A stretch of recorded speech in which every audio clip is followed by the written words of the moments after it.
呢個就係系統示範。而家左邊同右邊嘅 LED 燈都係冇着嘅，咁即係水泵同埋加濕器都冇開到。如果我撳井控一下，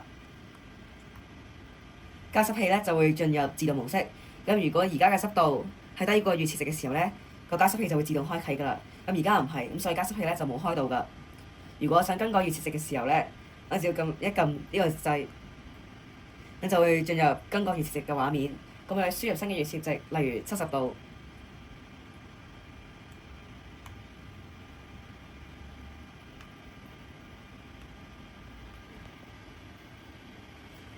咁你就見到而家個預設值已經更改咗啦，而且呢個加濕器咧都有開啟到㗎啦。當我再撳多一下井控嘅時候，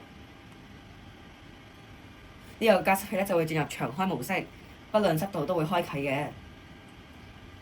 而家我撳升控一下，水泵就會進入自動模式。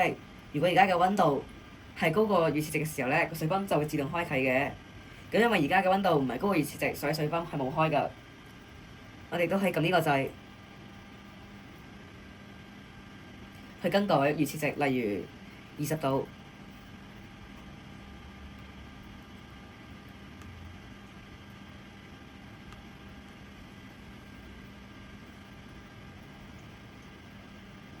咁而家見到咧，呢個水泵咧就開咗㗎啦。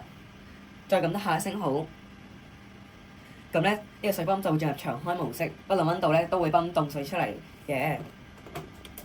我哋而家仲有呢個嘅紅外線測溫傳感器，當佢感應到下面嘅人咧有發燒嘅時候，即係見到呢個位寫住超過30度咧，就會當係發燒。咁而家我係36度咧，佢咧就會響起警號，同照顧者講：而家發燒，請佢哋嚟跟進。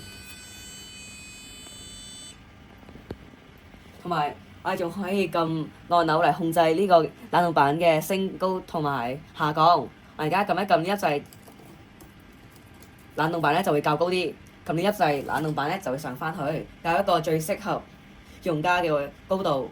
呢度仲有一個夜燈功能，有唔同光度嘅夜燈，方便用家喺夜晚嘅時候去用。系統示範完畢。